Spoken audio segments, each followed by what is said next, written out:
Con lo cual, va a existir un conjunto de competencias que una empresa va a tener que tratar de detectar en personas para que ocupen un perfil de un puesto. Y la dificultad va a ser cómo hacemos nosotros para encontrar qué capacidades tiene una persona que no conocemos, cómo hacemos esto rápidamente, y en pasos previos, poder determinar qué talento necesita la organización de acá a futuro, y en el medio de esto, cómo hacemos para que esos talentos que están dando vueltas se acerquen a la empresa, cuando yo estoy buscando gente. En un contexto de alto desempleo uno supondría que es fácil conseguir gente, porque hay mucha gente sin trabajo. La realidad indica, esto lo indica, la realidad que observamos nosotros los que trabajamos con estos temas,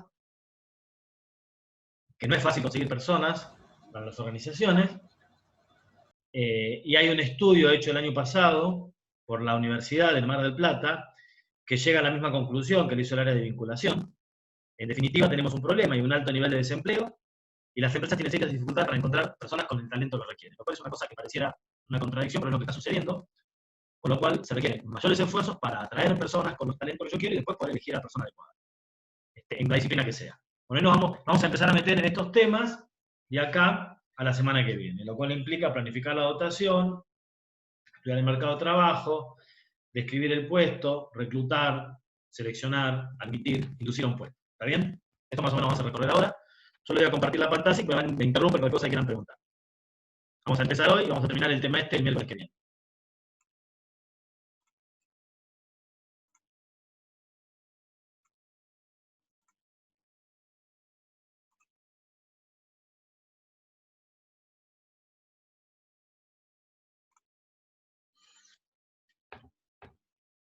¿Ven ahí la pantalla?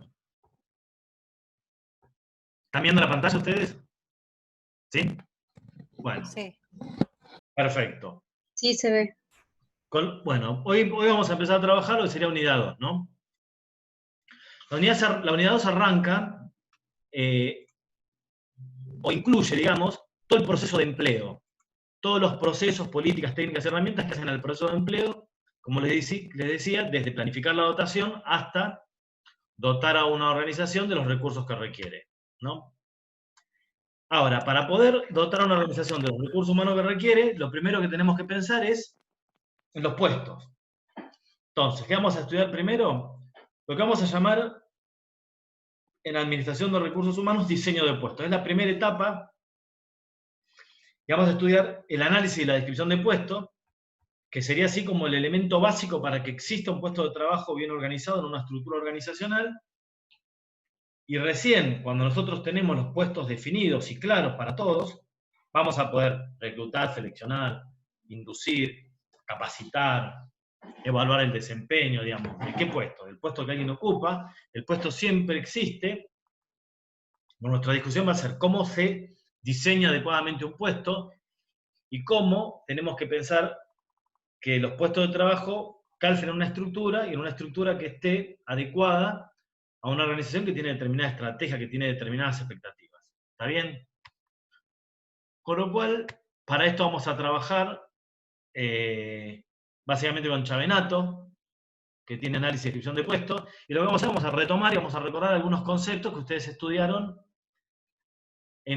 fundamentalmente en funciones organizacionales, no porque sean temas de la materia, sino porque esos son el basamento del diseño del puesto. Ustedes en funciones organizacionales estudiaron lo que llamamos diseño de estructura. Entonces, existiendo la estructura, nosotros vamos a ver, bueno, tal estructura. ¿Cómo podemos pensar las características de los puestos de trabajo? ¿Está bien? Entonces, acá vemos, ¿no?, un puesto de trabajo y dice que el diseño de puesto de trabajo consiste en adaptar el trabajo a la persona que lo realiza. ¿Qué piensan? ¿Alguno piensa algo? ¿Les parece que está bien, está mal? Un puesto bien hecho tiene que pensar en adaptarse a la persona que lo ocupa. La persona es irrelevante, más o menos. ¿Alguno trabaja? ¿Le gustaría que piensen el puesto adecuado a las necesidades que tienen ustedes? ¿O creen que no estaría bien? Pienso que podría ser un extremo ese, el que se ve ahí, digamos, ¿no? Que podría ser un mix. Podría ser un mix, sí. Es verdad, esto es claramente, los Simpsons son un extremo para todo, ¿no? Pero si es un extremo, Pero ojo, es una mirada que muchas organizaciones tienen y muchas personas tienen. ¿Por qué? Porque cuando uno piensa puesto de trabajo, llega un momento, en una empresa que está funcionando, que el puesto termina pareciéndose mucho a la persona que lo ocupa. Y en realidad, cuando uno lo piensa, un puesto es un lugar de trabajo que tiene determinadas funciones, atribuciones, tareas, responsabilidades, y que va a tener que ocupar una persona que tenga un determinado perfil, o sea, alguien que sepa hacer determinada cosa. Y eso no depende de la persona. Lo que pasa es que el puesto ese lo ocupa una persona y después el puesto se parece cada vez más a la persona que lo está ocupando. Y con el tiempo se desvirtúa y uno termina creyendo que para ocupar ese puesto hay que saber lo que esa persona sabe. La idea es correrse de ese lugar, entendiendo que el diseño de puesto no es esto.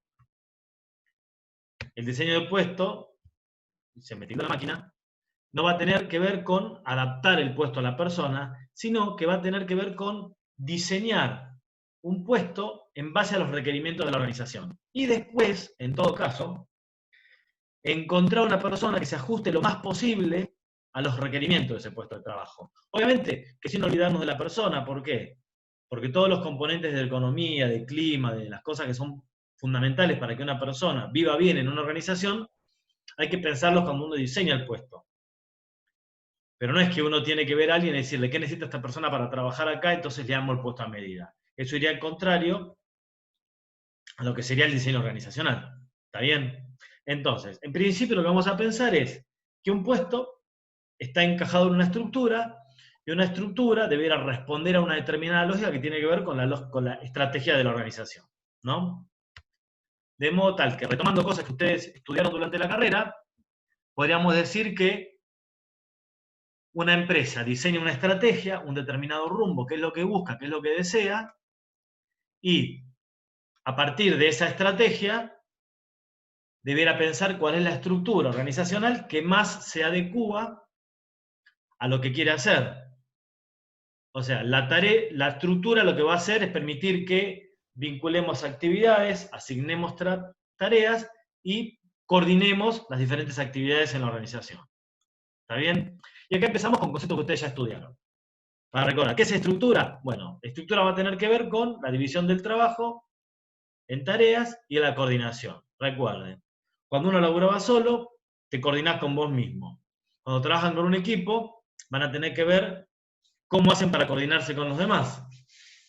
Van a tener que establecer mecanismos de coordinación y una determinada estructura. Cuando ustedes se coordinaban en equipo con sus compañeros antes del COVID-19, lo hacían presencialmente, con lo cual la estructura de trabajo que podían definir en una materia ustedes internamente era una. Ahora, en el contexto de la virtualidad, la estructura de trabajo va a ser otra. Se van a tener que coordinar de manera diferente, van a tener que liderar los equipos de manera diferente. Cuando lo hacías grupal y presencial, por ahí tomaba la batuta una persona que por perfil lo hacía en el aula, y ahora que van a trabajar de manera asincrónica y cada cual en su casa y contactándose por una wiki, por Zoom, por WhatsApp o como quieran, por ahí el liderazgo de las cosas lo asume otra persona. ¿Cuál va a ser el problema de la organización entonces? Va a ser cómo hacer para distribuir el trabajo entre las personas y ver cómo se coordinan unas personas con otras. ¿Sí? Ese va a ser nuestro problema básico de la estructura. Y en base a esto, después vamos a ver cómo diseñamos un puesto que encaje ahí. El diseño organizacional va a tener que ver con crear una estructura que se ajuste a nuestra estrategia, y la estructura va a ser la forma de dividir, organizar y coordinar. Central, esto que dice acá arriba, determinar una estructura que se ajuste a la estrategia. La estructura sigue la estrategia. Por ejemplo, no, porque uno supone que las cosas están dadas porque sí. Si ustedes están armando su propio estudio jurídico, su propio estudio contable, impositivo, laboral, de estudio en gestión de empresas o como sea, tienen que armar la estructura. ¿Cómo se les ocurriría? ¿Cómo se les ocurre? ¿A alguno se le ocurre una forma de dividir tareas? ¿En base a qué? En base a lo que discutamos, después tenemos el marco teórico. Pero, a ver, ¿cómo podríamos hacer? Pues si no, esto parece que es una discusión de PepsiCo, que ustedes están re lejos de ahí. ¿A alguien se le ocurre? Están armando su estudio, un par de colegas, y lo están pensando. A ver, ¿con personal o se juntaron Algunos de los que están cursando esta materia se reciben y se están armando su estudio contable. Impositivo, laboral, previsional, gestión financiera, marketing, todo, hacen de todo. ¿Cómo podrían hacerlo? O impositivo, laboral, previsional, contable, para no complicarlo. ¿Sobre qué se imagina que estarían discutiendo cuando se junten a charlar y a armar cómo arman el estudio? Tírenme un centro, por favor. ¿Alguno labura? Por lo menos cuente cómo está organizado donde trabaja.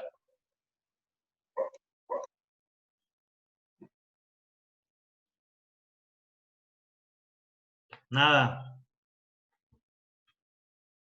Hola. Sí. Si yo pondría un estudio, se separaría la parte que hace de personal, hacer liquidar sueldos, otra que sea de impuestos, Sí. no sé, así más o menos, otra que sea de impuestos en general y no sé qué otra cosa. No se me ocurre esas dos. Bueno, está bien, tiene una lógica eso que vos decís. Hay algunos planteaban dividir las tareas, sí, es lo que hay que hacer. Uno que atienda, está bien, sí, va a haber, pueden tener alguien que atienda al público, un filtro previo. Ahora, uno dice, llega un cliente, ¿quién lo atiende?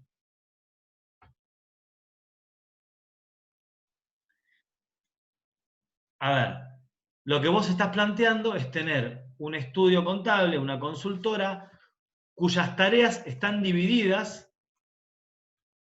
por función.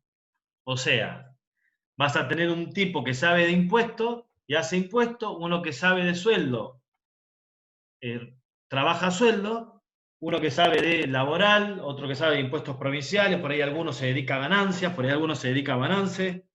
Muchos estudios funcionan así. Con lo cual vos estás teniendo una especialización por producto, digamos. Terminás armando un estudio en el cual cada cual atiende una unidad de negocio que está dividida por producto. Pero podrías pensarlo diferente. Podrías pensar un estudio en el cual alguno se dedique a el sector pesquero, otro se dedique al sector agropecuario, y otro se dedique a pymes, otro se dedique a exportación, y en definitiva, el que lo atienda va a tener que ver con el tipo de cliente y no con el tipo de producto. Hay un montón de oficinas que funcionan así, lo cual después cambia en qué uno se especializa y qué tareas hace cada uno. Vos podés tener expertos en auditoría, pero también podés tener gente que lo que hace es aprender mucho de un determinado sector. ¿Qué cambia? Y cambia bastante en cómo responde uno a las necesidades de un cliente, porque cuando viene un cliente y se sienta con vos, y vos sabés mucho de impuestos provinciales, difícilmente vos le puedas aportar algo más allá del impuesto provincial.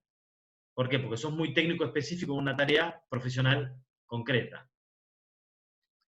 Pero vas a poder solucionar todos los problemas de dispositivos provinciales. Ahora, si vos tenés un tipo que tiene un astillero y vos tenés una división que trabaja más temas de la pesca y del puerto, cuando hable con vos vas a entender su negocio, vas a darle menos soluciones de impuestos provinciales, pero vas a poder trabajar más con él en otro nivel de asesoramiento. ¿De qué va a depender esto? Básicamente va a depender de la estrategia que tengan ustedes en su estudio, a ver qué quieren hacer. ¿Está bien? Las dos cosas están válidas. Hay estructuras matriciales que mezclan ambas cosas también. Tiene que ver con esto. Con lo cual, al hacer por segmento, después va a ser más complicado el tema técnico. ¿Por qué? Porque alguien va a tener que liquidar los impuestos provinciales. Pero la especialización del estudio va a ser por cliente. Vayamos a un banco, ¿no? Un banco tradicionalmente, cuando ustedes entraban hace muchos años, les voy pasando algunos conceptos que ya conocen, cuando ustedes pensaban algunos años, veían los departamentos, ¿no? Cosas que ustedes ya estudiaron que están acá en la presentación, y veían los carteles del banco, decían caja, tarjeta de crédito, cuenta corriente, préstamos, inversiones. Si ustedes van a un banco hoy, los carteles dicen otra cosa. Lo de caja está también, pero dice, a ver, las categorías de los bancos, ¿qué dicen? A ver, Galicia, Eminem, Prefer, Cada banco tiene categorías de clientes, tienen pyme, tiene banca corporativa, los clientes personales tienen cada uno una categoría diferente según, obviamente, la categoría que le da el banco, con lo cual a vos no te va a atender el experto en cuentas corrientes, te va a atender un oficial de cuenta que atiende a los clientes prefer del Banco Galicia, o uno que atiende la banca pyme en el Banco Río, segundo piso en Güemes. El tipo que te atiende sabe mucho de pymes, la verdad que de caja de ahorro no sabe nada.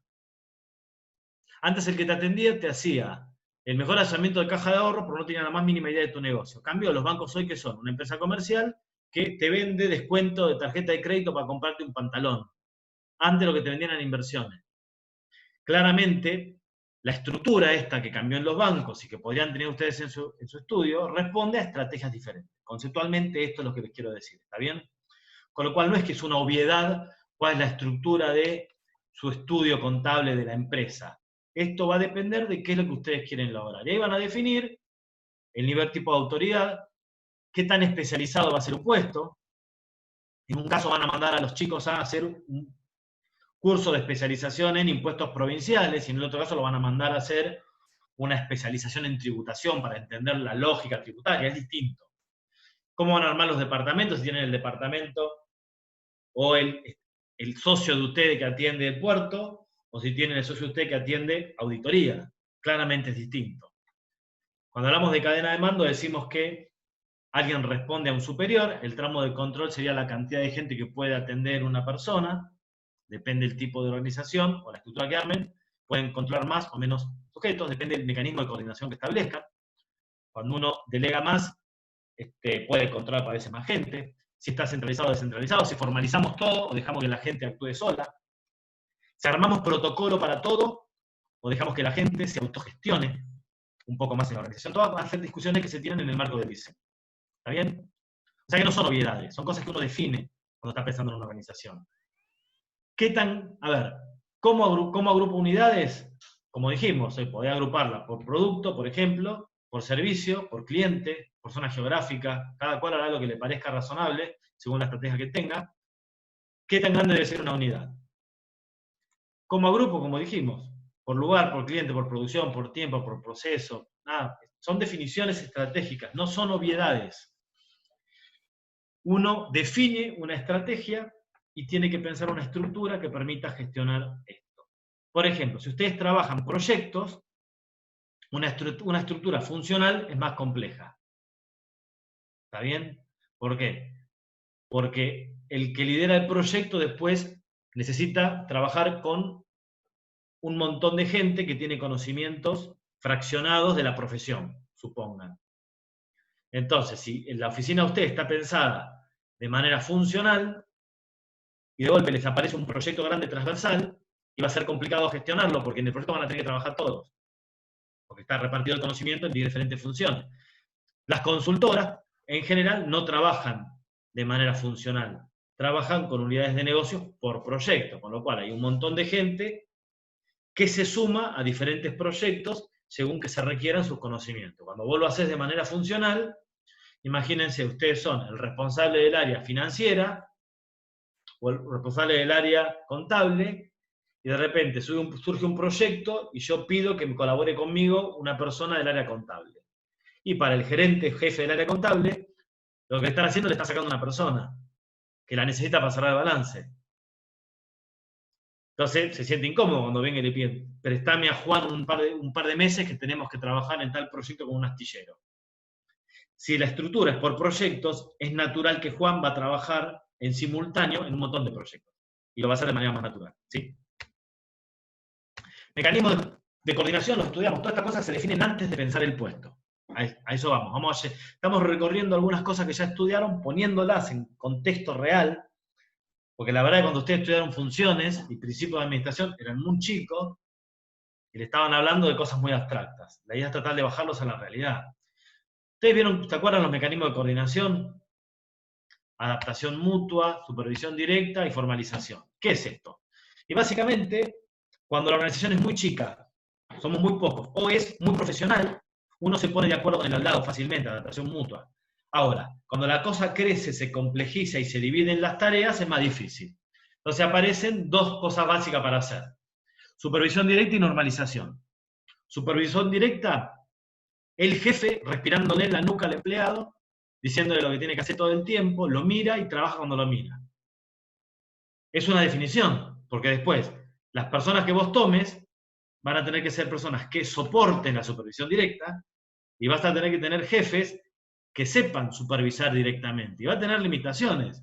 Cuando de golpe te chocas contra el coronavirus y el personal termina trabajando desde su casa, el personal está acostumbrado a que trabaja porque lo miran y el jefe está acostumbrado a ser jefe mientras mira.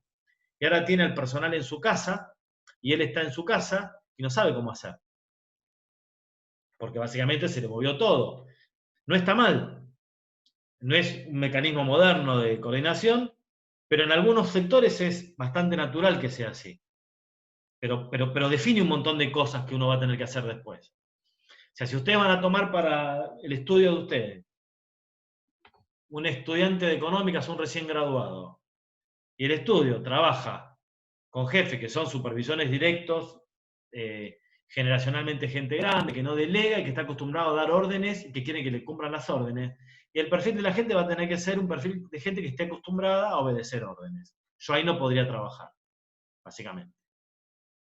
Cambio, si el puesto está pensado de otra manera, el perfil de gente va a cambiar. Porque la gente que está acostumbrada a recibir órdenes, o que le gusta recibir órdenes, instrucciones concretas, cuando vos le das libertad para trabajar, no sabe qué hacer. Ahora, en el contexto del COVID, se adapta más fácil, porque está desde la casa y puede autogestionarse. Otra forma sería la normalización. ¿Qué puedo normalizar? En vez de decirte todo el tiempo lo que tenés que hacer, te digo cómo se hace. Haz un procedimiento. El procedimiento es este. Vos lo que tenés que hacer es tal cosa. Estás en un banco, mira, este es el procedimiento. El procedimiento para hacer un análisis de un crédito es este. Está acá las pautas que tenés que mirar, un checklist de resultados. Mirá, para el fin de semana, termina en esta pared. Te vas al gremio de la construcción y viene el jefe y le dice, bueno, muchachos, organícense, el objetivo es que la semana que viene esté terminada esta pared con estas ventanas. Paso el viernes a ver cómo fue. Controlar los resultados. Lo más probable es que en ese gremio la normalización de resultados no sea la mejor manera de coordinarse. Pero por ahí sí lo sé en el estudio contable. Y de habilidades, básicamente, es, no te digo el procedimiento, ni te digo lo que tenés que lograr, simplemente que como vos sos un profesional que estudia, tenés las habilidades para hacerlo. Y yo confío en eso, confío en que vos vas a poder autogestionar las tareas. ¿Qué es lo importante de los mecanismos de coordinación? Dependiendo cómo yo pienso la estructura y cómo se van a coordinar las tareas, también va a cambiar el perfil de las personas que voy a necesitar. No es que todas las personas son iguales, no somos todos iguales, somos todos diferentes. En el caso de ustedes, lo que los va a aglutinar es que van a ser todos contadores. Pero no son todos iguales. Cada uno va a tener su propio perfil, su propia orientación y sus propias competencias. ¿Sí? Y según la parte de la organización en la que estén, este es el modelo mixto, el que estaban en funciones organizacionales, en general va a primar más un mecanismo de coordinación que otro, ya sea en la cumbre estratégica, en la línea media, en el núcleo operativo. Recuerden, el staff de apoyo era los servicios conexos, y la tecnoestructura o estructura técnica son en general los profesionales que lo que hacen es normalizar por esos procedimientos, auditoría, todo eso estamos ahí. Pero en definitiva lo que le quiero transmitir es que cada área, cada organización va a tener una configuración distinta de todo esto. Y ahí vamos a llegar al puesto, al diseño del puesto. Nosotros lo que estudiamos en recursos humanos es cómo diseñar un puesto de trabajo que se ajuste adecuadamente a esa estructura. ¿Qué va a ser el diseño del puesto? Bueno, vamos a pensar en un cargo como conjunto de tareas a ejecutar. Vamos a pensar en el diseño, que es establecer el contenido, métodos, relaciones, requisitos, tecnología que se utiliza, etc. Y vamos a definir el contenido, las tareas que se hacen, los métodos y procesos, los niveles de responsabilidad de autoridad. ¿Está bien? Esto parece una obviedad, pero si ustedes van a la mayor parte de las organizaciones pymes marplatenses, no hay diseños de puesto. Con lo cual, como ustedes no formalizaron cómo es este puesto, para qué existe, cuál es su misión, cómo debería ser la persona que lo ocupa, como no lo formalizaron, cuando tienen que seleccionar a alguien, se tienen que sentar y decir, bueno, ¿qué queremos para este puesto?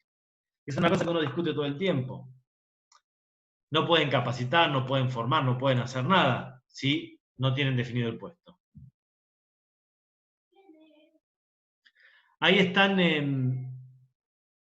preguntando si escuchan bien. En general, les aviso en Zoom o en esta plataforma, lo que escuchan de bien o mal, generalmente depende de la conexión de cada uno, ¿no? Por eso las plataformas andan. Modelos de diseño. Recuerden, en la clase anterior habíamos hablado de una evolución de la gestión en base a cómo el mundo interpretaba qué esperaba una persona, o sea, las concepciones del hombre, ¿se acuerdan? El hombre racional económico,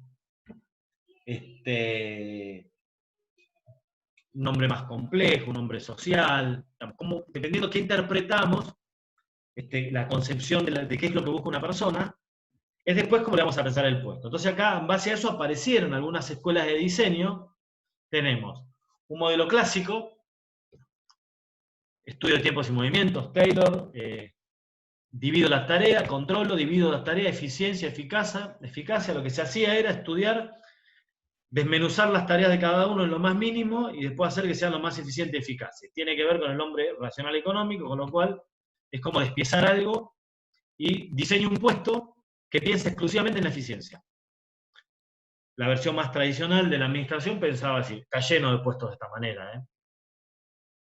Una escuela de relaciones humanas que lo que piensa es, bueno, cuando pensemos un puesto no solamente son las tareas, sino es el contexto, las condiciones de trabajo, ¿no?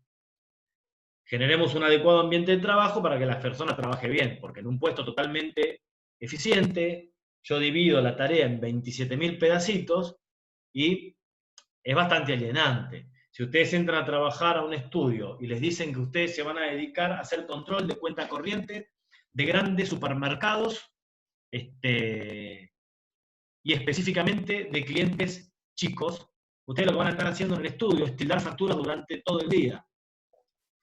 Distinto es que vayan a un puesto en el cual ustedes lo que van a participar es en vez de hacer el control de cuenta corriente de todos, lo que hacen es el trabajo sobre la auditoría de un segmento de clientes, bastante más entretenido.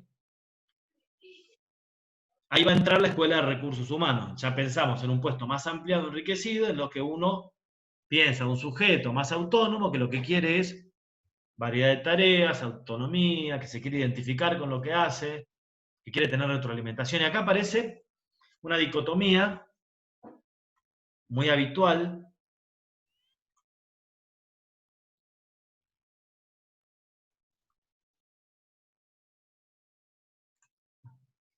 ¿Ven ahí? Se me corrió.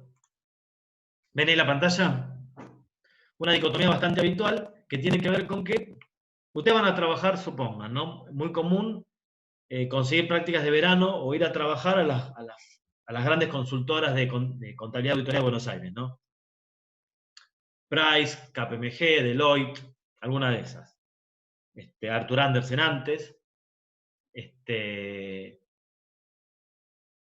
En general, como son muy grandes, tienen una amplia división de tareas, con lo cual yo he tenido amigos que han ido a trabajar y les tocó justamente esto, hacer control de cuenta corriente de un segmento de clientes de un segmento organizacional. Por ejemplo, les toca a la empresa de tecnología y lo que hacían era control y auditoría de cuentas corrientes de clientes pymes.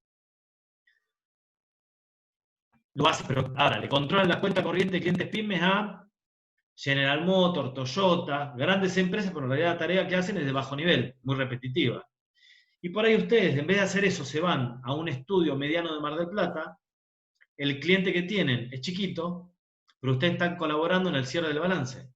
Tienen una mirada bastante más integral de lo que están haciendo. Claramente son cosas distintas. ¿Tá?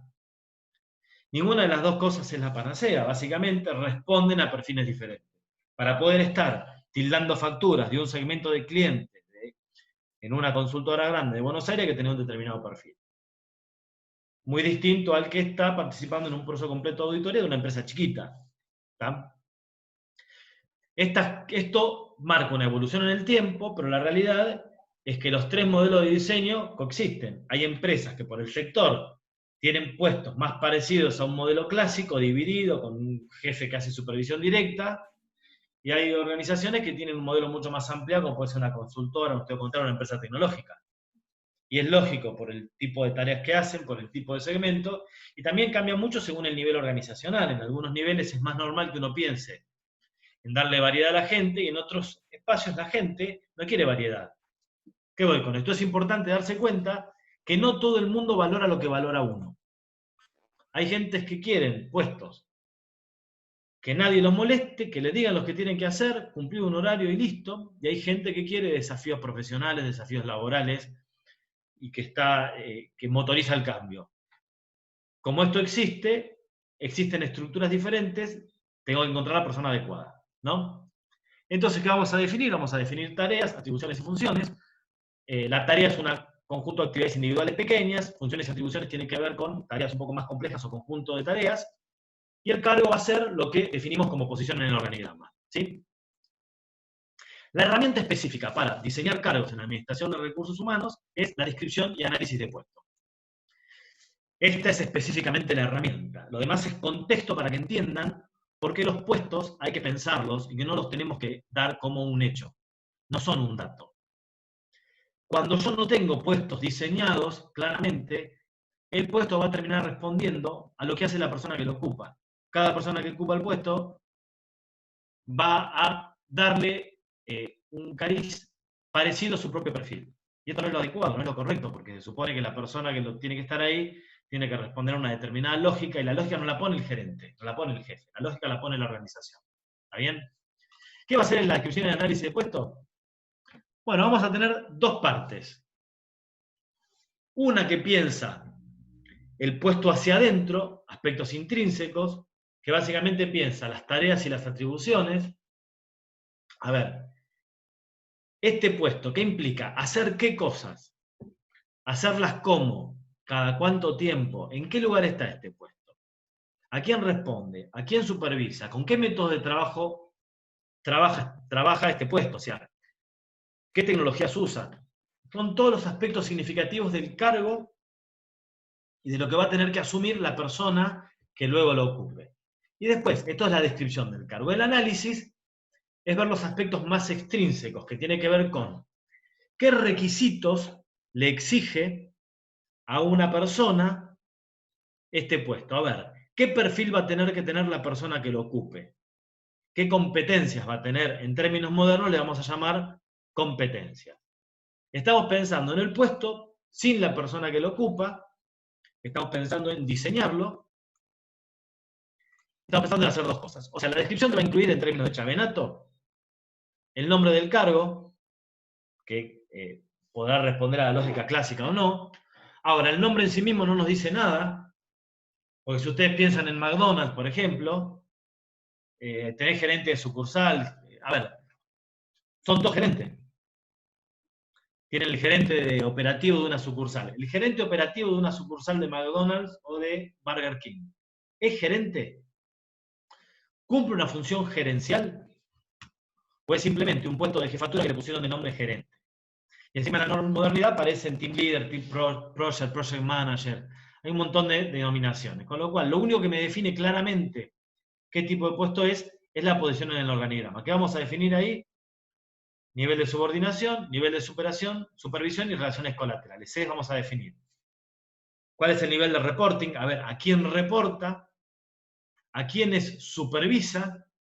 ¿Y con quiénes se relaciona colateralmente? O sea, a ver, ¿con quiénes se vincula hacia los costados? ¿Con qué otras áreas? ¿Con qué otros jefes? ¿Con qué otros gerentes? ¿Está bien? Y el contenido específico, un inventario lo más pormenorizado posible que diga qué tareas tiene que cumplir de qué tareas es responsable ese cargo, cuál es la misión del cargo, cuáles son las funciones, cuáles son las tareas, con qué periodicidad las hace, con qué herramientas, con qué tecnologías, qué tipo de reporte. Cuanto más específico sea, más fácil va a ser, por ejemplo, contratar a alguien, ubicarlo en el puesto y transmitirle rápidamente qué es lo que tiene que hacer. Cuando yo esto no lo tengo que hacer cada vez que hay que hacer algo. El análisis de cargo, ¿qué va a hacer? Las competencias. En términos clásicos de Chavenato, va a decir, bueno, requisitos intelectuales. ¿Qué instrucción, qué experiencia, qué aptitudes, digamos, qué habilidades? Lo vamos a ver como competencias después en términos de habilidades, conocimientos, actitudes, desarrollo de conceptos, digamos. ¿Qué le pide ese puesto a la persona que lo ocupa? Una persona con iniciativa, sin iniciativa, una persona dinámica, una persona que quiere tener relaciones interpersonales o no. Lo vamos a ver como competencia, pero en definitiva, las personas no son todos iguales y no todos los puestos quieren lo mismo. A ver, ¿qué es mejor? Una persona que tenga una persona que no le gusta relacionarse con gente, que sea más ermitaña, cerrada, quieta, aislada, a una persona con capacidad de tener relaciones interpersonales, proactiva, dinámica, histriónica.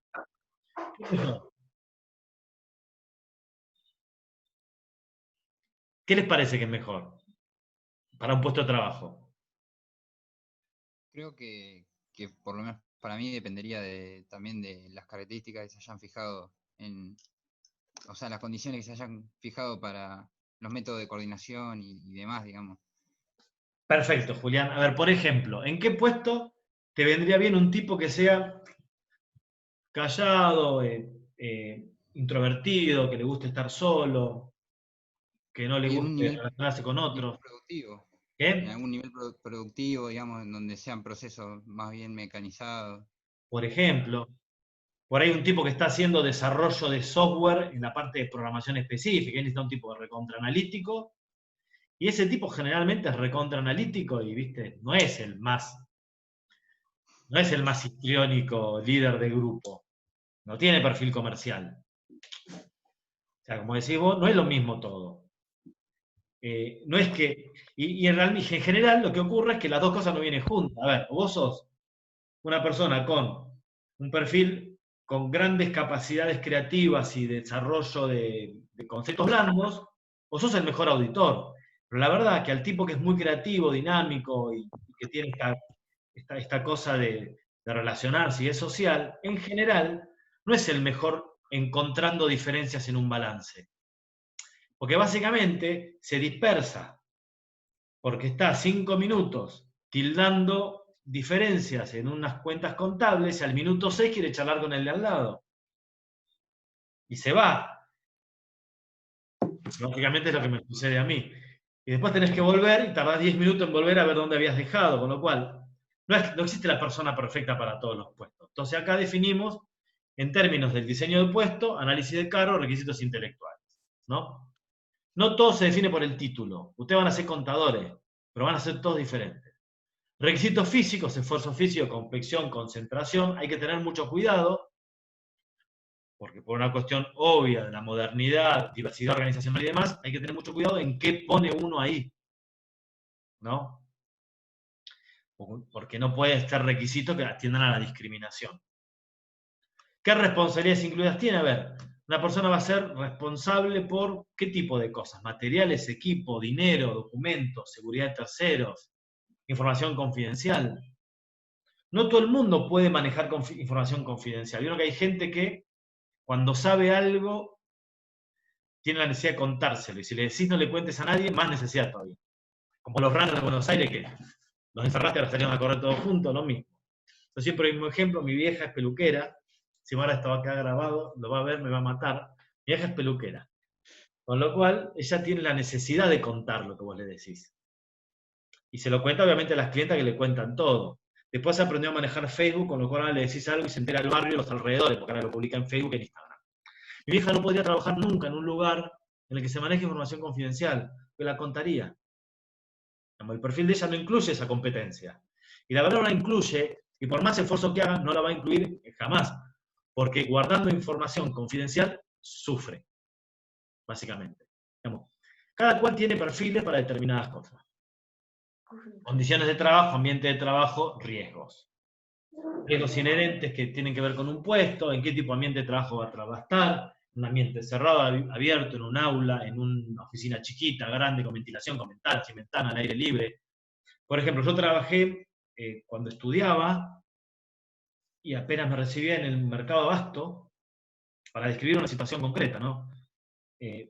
Trabajaba asesorando un negocio en el mercado de abasto, cuando estaba donde está Maxi Consumo, ahí está el mercado, y después se fue a la ruta 226, a la ruta 88, Cuando estaba en la ruta 226, cerca de kilómetro 7,5, en la ruta 88, cerca de Batán, son galpones gigantes abiertos, no tienen puertas, con lo cual es como que es una circulación de aire continuo. No sé si alguna vez uno fue, de ustedes fue. Básicamente uno trabaja en un puesto abierto a partir de las 2, 3 de la mañana, según la época, en temas de gestión, entre otras cosas, contando plata. Entonces alguno de ustedes trató de contar plata con guantes. Es difícil. Te podés cortar un poco el dedo para... Bueno, a ver, el ambiente de trabajo es así. En invierno, menos 5 grados, el mismo frío adentro que afuera. El ambiente de trabajo es ese. ¿Es para cualquiera? No. Tenés que estar dispuesto a trabajar en esas condiciones. Son esas condiciones de trabajo. Básicamente, porque el tipo de rubro es así. Frío desde altas horas, desde muy tempranas horas de la madrugada. Eso también requiere un determinado perfil de personas. ¿Está? Elementos adicionales que vamos a incorporar en la modernidad, y esto nos lo dice Chavenato, un adecuado descripción de puesto plantearía dos cosas más que generalmente se hacen en las organizaciones más modernas. Una es cómo es el paquete de compensaciones de ese puesto. Lo que decimos es el paquete de beneficios global que se le paga a esa persona, en plata y en otros beneficios. Digamos, sueldo directo, más bonus, más cochera, celular, teletrabajo 3 días por semana, lo que sea. Eso forma parte también del diseño en la modernidad. Y la otra cosa que uno incluye también son los indicadores básicos de control de ese puesto. A ver, ¿qué indicadores tiene que cumplir? ¿Qué objetivos básicos tiene que cumplir en términos concretos para poder medir el desempeño de las personas? ¿Sí? Cuando uno está en una organización, uno puede pensar describir el puesto, podemos estar en una organización nueva que está creando puestos, o podemos estar en una organización existente que lo que pide es clarifiquemos la estructura, repensemos los puestos, rediseñemos los puestos. Por ejemplo, hoy es una cosa que va a suceder en gran parte de las organizaciones, producto de esto de irse a trabajar a la casa. Las empresas detectaron que hay un montón de cosas que pueden ser repensadas, porque están sucediendo a la distancia con iguales niveles de eficiencia o mayores. Eso va a requerir que a la vuelta de la pandemia se repiensen los puestos, se repiensen los perfiles. Hay muchas cosas que podrían estar haciendo y no las pueden hacer porque el perfil de la gente no lo da. Se repiensen las tecnologías que uno le va a dar a cada puesto, se repiensen las competencias, se repiense el paquete de beneficios, entre otros, por ejemplo, el teletrabajo. Vos, en alguna pyme, o ya ha pasado, yo trabajo con empresas de Mar del Plata, y uno propone cosas de estas. Yo soy un eterno luchador de que en las áreas administrativas no se trabaje los sábados. Básicamente el sábado es un día que no aporta nada, con lo cual yo siempre propongo que no se trabaje el sábado, que en última instancia acumulen un poco de trabajo los días de semana. No sé si a alguno de ustedes le tocó trabajar el sábado, pero cuando vos trabajás el sábado hasta 1 de la tarde, 2, te fuiste a las 2 de tu trabajo, llegaste a tu casa a 3:30, comés algo, mirás tele, se hizo la noche. Ya está, saliste a la noche, ya el otro día te despertás y ya estás pensando en el lunes. No puede hacer nada. Si vos trabajás el viernes, aunque trabajes hasta las 9 de la noche, vos te fuiste el viernes y es tuyo el fin de semana completo. Es un concepto diferente. Y otra cosa que uno siempre propone es tratar de generar posibilidad de que la gente algún día de la semana trabaje desde la casa. Por ejemplo, el viernes. Eso antes era, la verdad que no era lo que se ha recibido. Bueno, y ahora por emergencia las empresas lo tuvieron que probar y muchas lo van a incorporar. Y esto va a ser rediseñar el puesto. ¿Qué voy con esto? Que uno puede relevar un puesto que no existe o puede relevar un puesto que existe. Las métodos de relevamiento son siempre lo mismo. Ir a mirar lo que pasa, hacer cuestionarios con determinadas personas de la organización para saber qué hacen, qué perfil requiere, entrevistar gente, hacer de todo un poco. En general, no es solo preguntarle a la gente qué hace, porque la gente va a contestar qué es lo que cree que hace, qué es lo que cree que te tiene que decir. El jefe te va a contestar qué es lo que cree que tendría que estar haciendo su equipo, qué es lo que cree que hace su equipo. Y en definitiva, cuando uno diseña el puesto, tiene que relevar lo que hay, pero también repensar lo que la organización requiere según su estrategia, ¿no? Todos los procesos posteriores van a depender de que tengamos el diseño de puesto hecho. Y esto es básico. ¿Por qué? Ustedes mañana tienen que reclutar. Vamos a ver qué es reclutar personal. Es atraer candidatos. Tienen que hacer una publicación. ¿Qué buscan? Si no tienen el diseño puesto, no pueden saber qué tipo de persona buscan. Y ahí te aparecen las discusiones que yo, por ejemplo, tengo en el Consejo Profesional de Económica. Yo soy dirigente hace años, porque hace años discutían, bueno, un contador. Buscan un contador. Ah, pero ¿qué? Entonces yo proponía que cuando publicábamos búsquedas, que los estudios contables nos llevan para sus equipos, piden estudiante avanzado o contador recién graduado. Punto. A ver, no es todo igual. Un perfil, una especialidad, qué le gusta, qué prefiere. No todo el mundo quiere hacer impuestos, laboral, previsional, alguna gente quiere hacer finanzas, otra le gustan los recursos humanos. A uno le gustaría trabajar en un estudio que aprenda mucho y a otro le gustaría trabajar en un estudio que le paguen bien. Tiene que ver con los proyectos personales, digamos, todo esto es distinto en cada persona. Con lo cual, si yo no tengo el diseño hecho, lo voy a tener que hacer cada vez que tenga que hacer algo. No voy a poder reclutar, no voy a saber a quién elegir. Cuando vea sobre qué temas capacitar a la gente, eso va a tener que ver con tareas, atribuciones, perfil y un plan de carrera. El plan de carrera son los puestos que puede ocupar en su vida. No voy a poder evaluar el desempeño, porque a ver, qué cosas son responsabilidad y qué cosas no son responsabilidades de alguien. A mar revuelto, ganancia de pescadores, cuando las cosas no están claras, todos miran al de al lado. ¿Está bien? Con lo cual va a ser central para el reclutamiento, la selección, la capacitación, la evaluación de desempeño, las compensaciones. ¿Sobre qué voy a pagar? ¿Ustedes trabajan por objetivos o no? El puesto está diseñado por objetivos, puedo hacer teletrabajo fácilmente. Puedo pagar por objetivos, puedo pagar por desempeño y por resultados. Si el puesto es, entras acá a las 8 y te vas a las 4, es más difícil que yo haga algo de eso. ¿Por qué? Porque el diseño del puesto no lo contiene. Y claramente esto tiene que estar clarificado. Guías para interacción subordinado, guías de checklist, todo eso se hace en base a un determinado esquema de tareas. ¿Sí? En definitiva, de lo que buscamos lo que hablamos es de ser competente. Acá aparece algo central, que es ¿qué es ser competente? Y las nuevas teorías ya no hablan de descripción de puesto y llanamente, sino que hablan de competencias. Entonces, lo que vamos a buscar es una persona, la persona adecuada para ocupar un puesto de trabajo, entendiendo un paquete de competencias. Las competencias generalmente vienen adentro de las personas, que son ustedes. No todos somos iguales, entonces decimos, a ver, si buscamos a alguien para un puesto de trabajo y queremos desarrollarlo, trabajar con él, tenemos que encontrar personas que tengan conocimiento, pero no solamente eso, lo vamos a ver después cuando tomamos selección. Si uno está contratando un contador público para un estudio contable, un estudiante avanzado de contador, la verdad que tomarle un examen de contabilidad es lo menos relevante.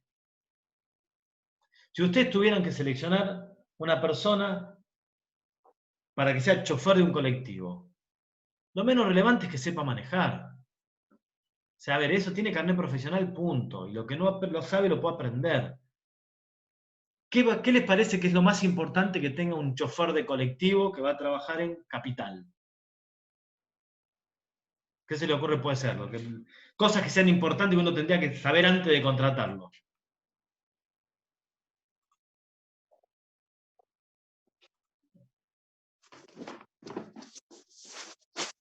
¿A alguien se le ocurre algo? Ahí están tirando cosas por el chat. Si pueden hacerlo oralmente mejor, porque con la pantalla compartida el chat no lo veo. Paciencia. Paciencia, bien. ¿Qué más? Experiencia laboral. Experiencia, tolerancia al estrés. Paciencia dijo. Sí, experiencia laboral. Paciencia dijo 8794-0340-721. No, pónganse, cuando entran, pónganse el nombre ahí al costadito, arriba a la derecha, ponen el nombre de ustedes, así no veo un número. Daniela, dije, paciencia. Paciencia, está bien, ponete ahí el nombre. Dinámica. A ver, lo menos relevante es que sepa manejar, porque el tipo va a tener que manejar en Capital Federal con barbijo, ahora, gestionando gente, lo van a presionar para que cumpla los horarios, tolerancia al estrés, llevar una responsabilidad de llevar gente arriba, con miedo a que lo roben. Hay un montón de cosas que no son manejar. Entonces, cuando uno selecciona que no sea un psicópata, ¿no?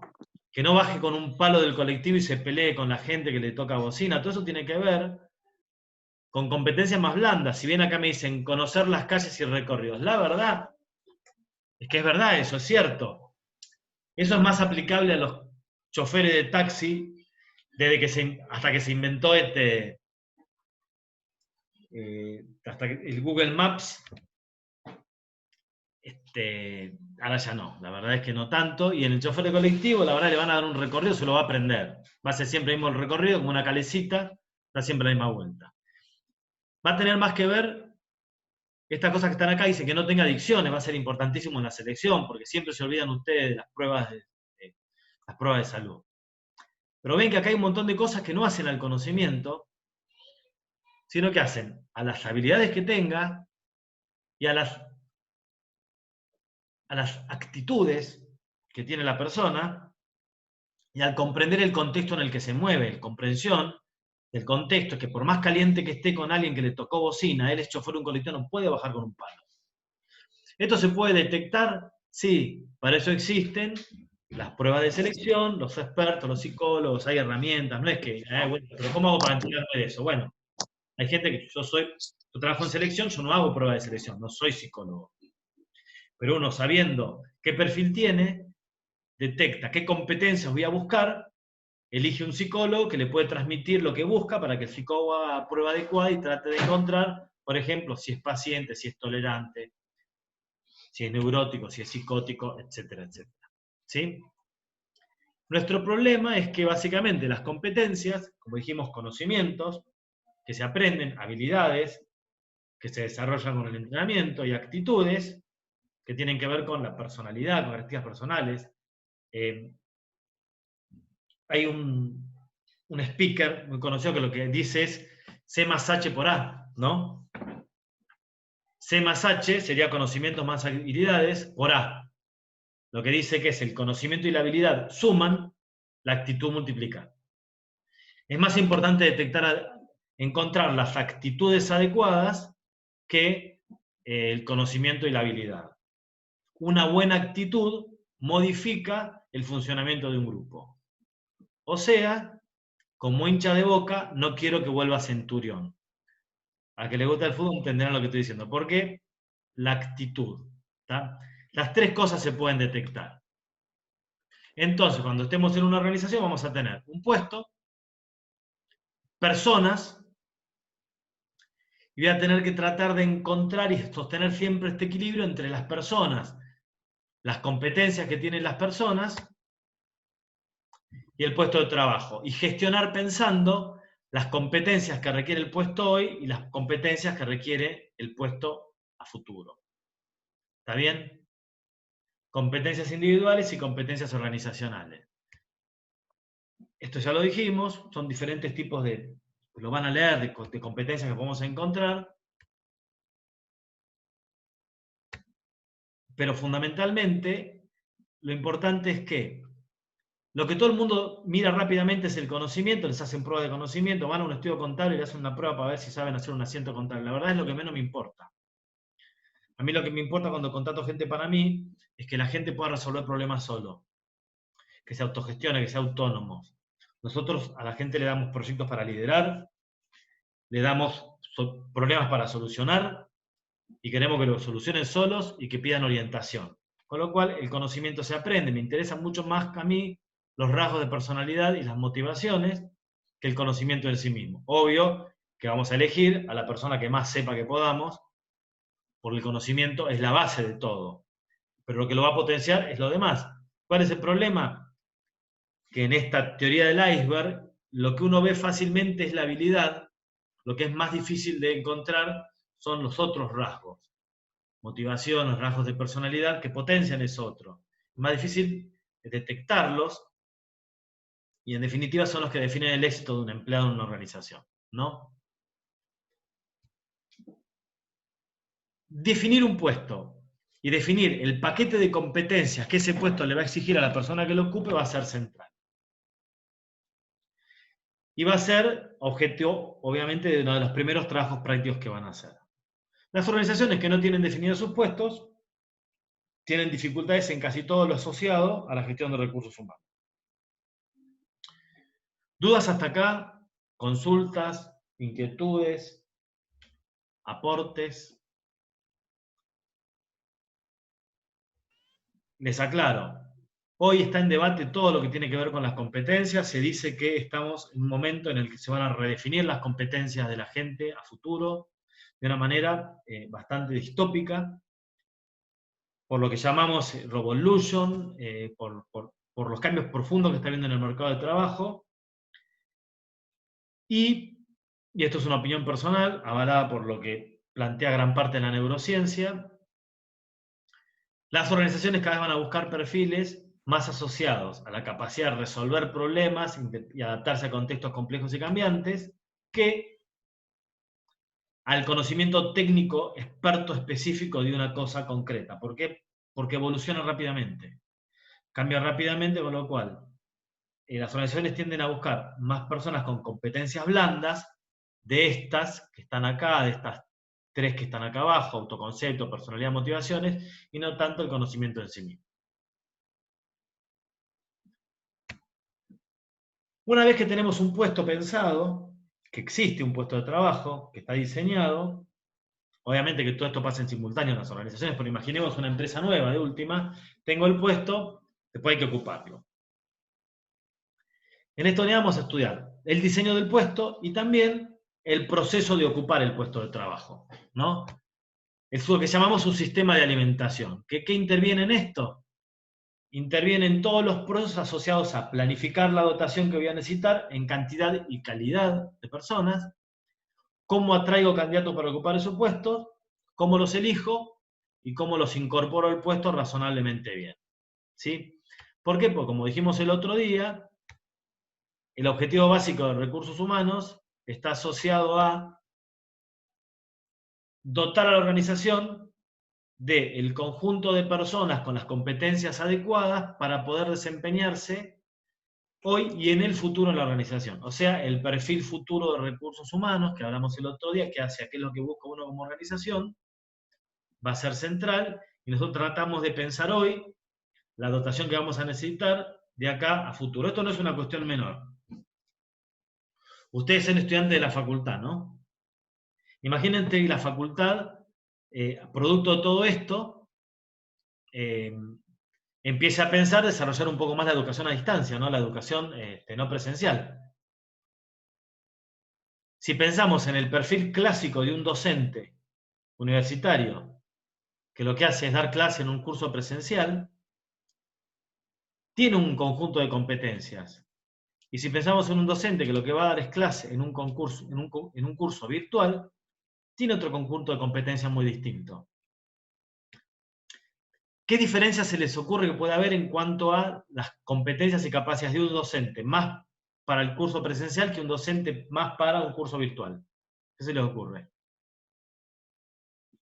Y para el curso virtual, que sepan usar las tecnologías, distintas plataformas, de que Bien. su clase sea atrapante, no sé. Va a haber mucho que tenga que ver Para, con tecnologías, plataformas, sí. claro. ¿Qué más? Que el presencial no. ¿Qué más? Para una clase presencial tenés que tener más carisma, saber llegar a los alumnos, que la clase sea entretenida. Claro, o sea, a ver. Vamos a poner un ejemplo. Caco Grassi. Lo han tenido en principio de administración, en funciones. Tipo dinámico, rápido, entretenido, histriónico. Hablo de él porque es un amigo. Fundador de la Escuela Marplatense de Surf. Actor. Tiene una película filmada, no puedo decir cuál es porque esto queda grabado. Tiene un conjunto de competencias geniales para estar delante de un aula. Si lo tirás a la virtualidad, en un curso virtual de verdad, no en esto, perdés todo eso. Si estás pensando en la virtualidad, vas a tener que pensar otros roles docentes. Nosotros tenemos ayudante, jefe de trabajo práctico, adjunto, titular y asociado. En un curso virtual vos tenés gente que trabaja en la plataforma, gente que hace tutorías, gente que diseña contenidos curriculares, son roles diferentes. ¿Por qué yo estoy dando una clase de Zoom ahora en directo, que la estoy viendo siendo grabada, que después la van a subir? Un curso virtual tiene muy poco de esto. No se confundan, en los cursos virtuales de verdad no hay mucha clase sincrónica por Zoom o por lo que sea. Un curso virtual tiene mucho de asincrónico y algunos encuentros virtuales sueltos para cerrar algunos temas. Son asincrónicos básicamente los cursos virtuales porque lo que te permiten a vos es estudiar sin depender de los tiempos de nadie. ¿Por qué nosotros estamos haciendo mucho Zoom y de esto? Porque ustedes no son estudiantes virtuales tampoco. Ustedes son estudiantes presenciales. Tienen competencias para un estudiante presencial. Porque eran presenciales hasta hace 2 meses y van a seguir siendo presenciales el resto de la carrera. Un estudiante virtual lo que hace es, lee material, trabaja, intercambia ideas, construye solo y después de vez en cuando es una puesta en común. Es un concepto muy distinto. Con lo cual, si uno pensase que de acá a un determinado tiempo va a tener mayor virtualidad, tiene que pensar en docentes distintos, con capacidades diferentes, con tecnologías distintas, con roles diferentes, con concursos que hagan otra cosa, concursos de selección de personal que detecten otras competencias, porque uno en un concurso da una clase en una pizarra. Y si después lo que tengo que hacer yo es dinamizar un foro, es otro perfil. Si yo estuviese pensando esto hacia el futuro de la organización, ya hoy tendría que estar pensando en empezar a incorporar gente que dentro de algunos años pueda cumplir esta visión y que tenga estas competencias. ¿Me siguen? Cuando hablamos de esto vamos a hablar del tema siguiente, que es planificar la dotación. A futuro, ¿qué recursos va a requerir una determinada empresa? Para después incorporarlos. Con lo cual, el proceso de incorporación completo, ¿qué va a incluir? Una etapa inicial o previa de diseño, que es planificar la dotación y actualizar continuamente el perfil de puesto que estudiamos recién. Un proceso siguiente que incluirá más o menos el reclutar, que es atraer candidatos, para que se postulen a entrar a la empresa, porque si no, no voy a poder elegirlos. Y de ellos ver la manera de poder elegir el que más se adecua al puesto. Y finalmente, elegir, que te acepten la propuesta y fundamentalmente incorporar a esa persona al puesto de trabajo, que no sea simplemente lo elijo y lo tiro acá a que empiece a trabajar. No, el proceso de inducción tiene que estar planificado, ordenado, lo vamos a estudiar también. ¿Sí? Y todo esto ocurre en un mercado que es dinámico. Va a funcionar sobre todo en el reclutamiento, o sea, el mercado de trabajo y el mercado de recursos humanos lo van a leer en Chavinato, son dos caras de la misma moneda. A ver, el mercado de trabajo lo definen las empresas, el mercado de recursos humanos lo define la persona. A ver, en el mercado de trabajo, las empresas, los mercados se definen por lo que se ofrece. Las empresas ofrecen puestos, las personas demandan puestos. En el mercado de recursos humanos, las personas ofrecen competencias y las empresas demandan competencias. Lo van a leer, es una obviedad, pero definitivamente, según cómo esté el mercado de recursos humanos, todo en administración de personal cambia.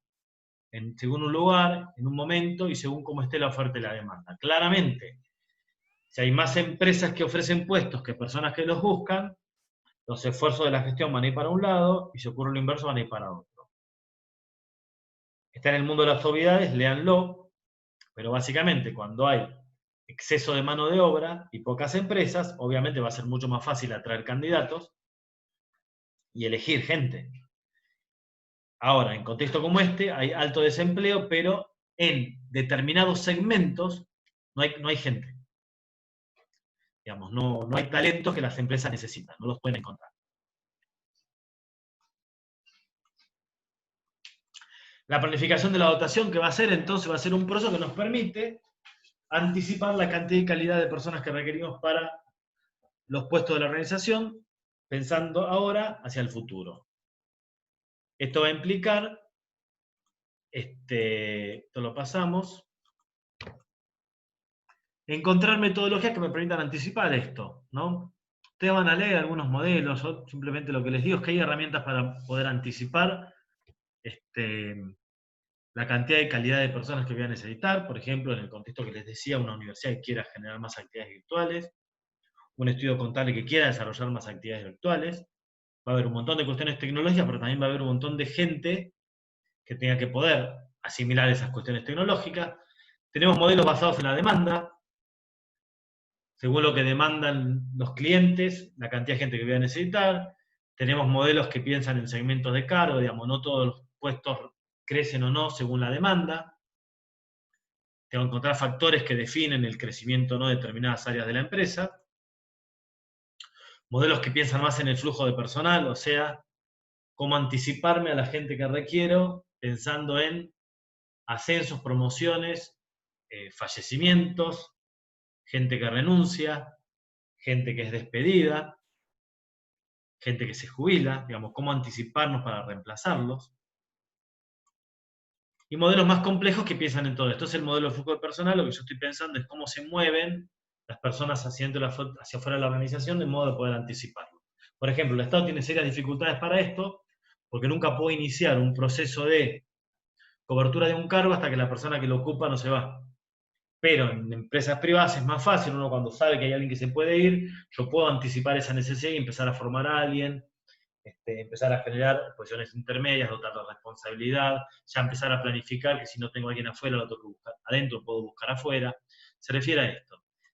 Y modelos más complejos que entienden que las variables del contexto hacen que esto cambie todo el tiempo. Acá vamos a meter el concepto de plan de carrera, que vamos a tomar la semana que viene, pero básicamente el cambio tecnológico me redefine continuamente la manera de planificar la dotación. Claramente esto sucede hoy. Lo que antes era más complejo pasa a ser más simple y lo puede hacer menos gente, y algunas cosas simples, por ejemplo la profesión nuestra de contador, pasan a ser más complejas de antes y requieren más personal.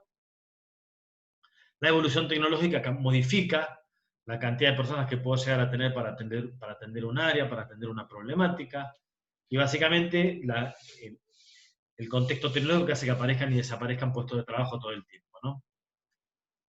Elementos que siempre tenemos que tener en cuenta: el índice de rotación. Rotación es la dinámica que se produce de la organización hacia adentro y hacia afuera, y el ausentismo, ¿no? Que me hacen medir la dotación.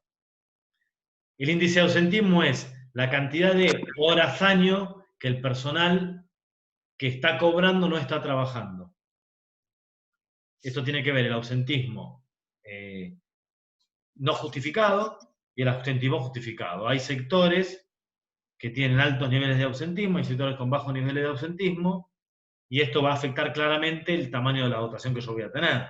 Si yo estoy en un sector que tiene un ausentismo del 30%, significa que yo en vez de necesitar 100 personas necesito 130. Más o menos, en realidad sería 100 dividido 5 más 7, pero bueno, más o menos 130. ¿Es una barbaridad 30%? Sí. ¿Hay algún sector en Argentina que tiene ese nivel de ausentismo? Como estamos siendo grabados, yo no puedo decir cuál es.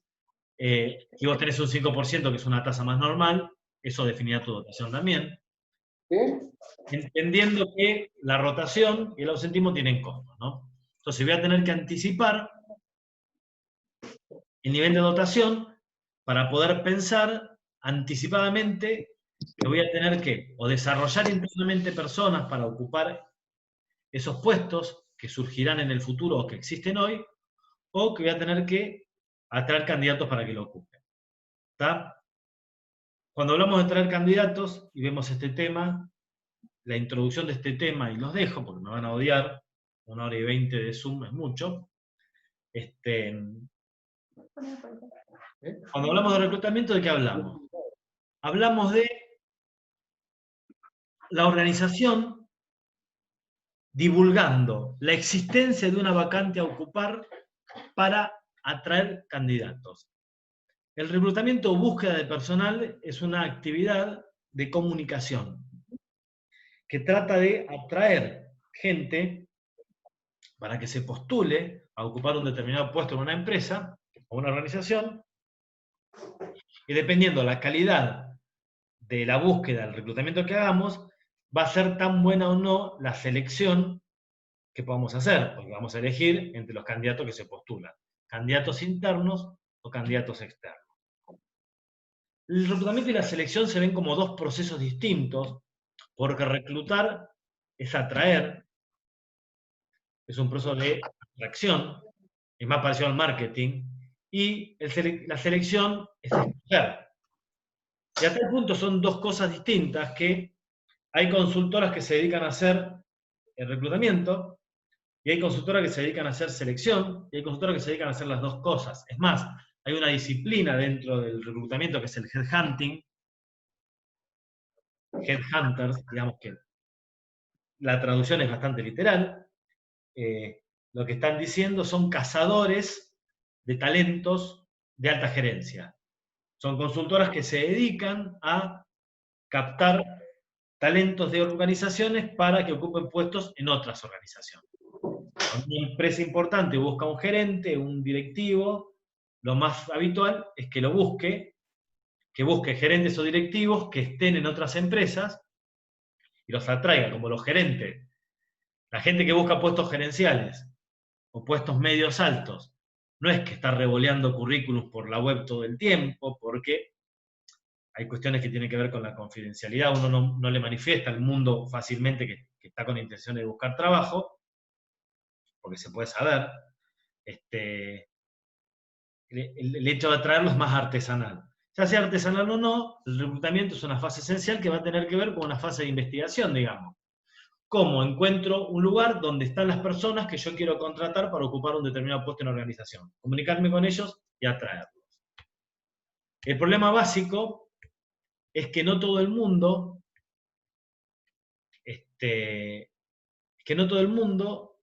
manifiesta claramente su intención de buscar. Y hasta acá llegamos por hoy. A ver, si ustedes tienen, y lo vamos a retomar la clase que viene, pero las personas que buscan trabajo pueden estar trabajando o pueden estar desempleadas, ¿no? Los que están trabajando pueden estar trabajando en nuestra empresa o en otras empresas.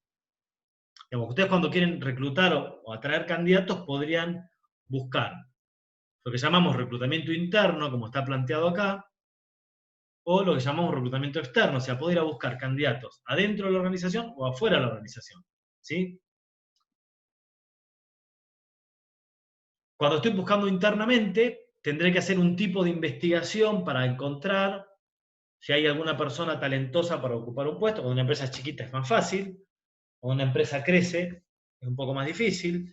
Independientemente del tamaño, me he tocado casos en los que vos tenés a alguien que trabaja de cajero y nadie sabe que el tipo está estudiando económicas, por ejemplo. Y cuando es externo tendrás que ver dónde hay gente que tenga el perfil que vos buscás, ¿no? Y la gente que está afuera de la organización puede estar empleada o desempleada. Y la gente que está adentro puede estar manifiestamente buscando trabajo o no. La gente que está afuera, empleado o desempleada, puede estar activamente buscando trabajo o no. Si ustedes publican un aviso en el diario La Capital, el diario El Atlántico, en el que sea, generalmente el que lo lee es la persona que está activamente buscando trabajo. Y hay muchos talentos que no están activamente buscando trabajo, que simplemente cuando les aparece una oferta les puede parecer interesante y por ahí cambian. Eso hace que el reclutamiento sea tan importante para ver cómo nos comunicamos y cómo atraemos. Y uno dice, bueno, pero lo interno es simple. Mira, a mí me tocó trabajar, este año la pandemia frenó todo en recursos humanos, pero hasta el año pasado estábamos trabajando en una empresa, un equipo, un grupo económico importante de Mar del Plata, que tiene una problemática muy particular en el área impositivo contable. ¿Qué le pasa? En los dichos del gerente del área administrativa y del jefe responsable del área impositiva. Dice que contrata gente, estudiantes de económicas, se reciben y se van, ¿no? Entonces después tiene que contratar de nuevo gente. Se reciben y se van. Hay toda una discusión ahí porque generalmente la gente que que tiene la empresa eran mujeres, entonces la conclusión simple a la que llegaba esta persona es que las mujeres cuando se reciben se van, y lo que yo trataba de explicar que no, que los estudiantes de económicas y de todas las carreras, cuando se reciben, si no tienen potencial de crecimiento, se van, no es una cuestión de género. Hay gente que no lo entiende así, entonces él decía que el problema es que la gente se va. Lo que yo le planteaba es que el problema no es ese, que el problema es que él tiene diseñado un puesto que no desafía al estudiante, y que si presentaba que se quede, no tenía que tomar, si vos pensabas, querías una persona que perdure en el puesto, no tenés que tomar estudiante. Vas a tener, si vos tomás estudiantes, tenés personas con más competencias para resolver problemas, lo cual está buenísimo, pero cuando no le ofrezca desafío ni crecimiento, se van a ir. Y si vos contratás personas que no sean estudiantes de economía, que tengan conocimiento técnico nada más, van a responder más fácilmente consignas concretas, no te van a resolver problemas, pero se van a quedar. Y cuando hablamos del reclutamiento específicamente, él me decía, y siempre tenemos que salir a buscar afuera. Pues acá no tenemos gente, en mi área no tengo gente que pueda ser ascendida. Estaban buscando en su momento una persona con un mando un poquito más medio. Entonces yo le decía, a ver, ¿por qué no hay gente adentro? Es una empresa muy grande que tiene muchísimos cajeros, cajeras, vendedoras, vendedores. Y ustedes saben si en el equipo de ventas de cajeros y de gente que tiene trabajando en la atención al público, en el área comercial o en el área financiera, porque también tienen cuestiones de área financiera, pero con vendedores, ¿no hay estudiantes de económicas que se están bancando los estudios trabajando de esto? Y la verdad que no, me dice. Bueno, ahí tienen para hacer reclutamiento interno. ¿Cómo que no hay? Quizá no tienen información. Uno cree que a veces tiene información porque una empresa es pyme, sabe porque es chica. No. Puede pasar que uno no sepa. Entonces, cuando uno hace reclutamiento interno, hará un tipo de investigación, job posting se va a llamar, para que la gente se postule, y cuando es reclutamiento externo, veo como un comunico, con fuentes de reclutamiento para atraer candidatos. Utilizando medios internos o externos y valiéndonos de técnicas que traten de comunicarle al mercado de trabajo que determinada organización busca una persona con determinado perfil. ¿De dónde sale el perfil? Del análisis y la descripción del puesto. ¿Está bien?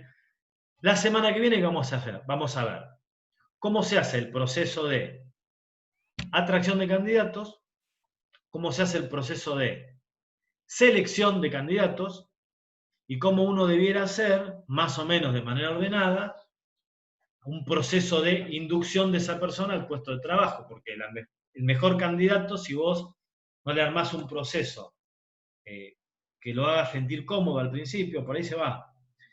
Pensemos que gran parte de la gente que busca trabajo no tiene grandes dificultades para conseguir trabajo, sobre todo en los puestos donde, a medida que uno va creciendo en la escala organizacional, la gente que trabaja bien consigue trabajo. Con lo cual, cuando yo consigo un perfil adecuado para el puesto que le cierra mi propuesta, lo tengo que cuidar y tengo que hacer todo lo posible para que esa persona se incorpore al grupo, se sienta parte y que esté dispuesto a aportar todo lo que tiene para la organización. También eso lo vamos a retomar la semana que viene. Mañana van a trabajar en la práctica unidad 1 y análisis de descripción de puesto. ¿Dudas hasta acá? Dejo de compartir.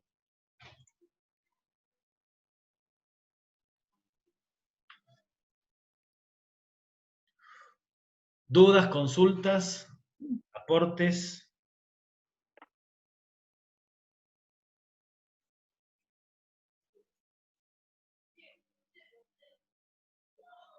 Acá hay un comentario en el chat.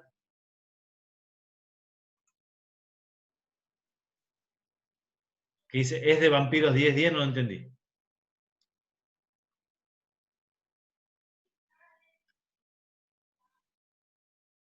Ah, sí. Ah, me colgué. Sí, pero él obviamente, la película de Caco Grassi es de vampiros.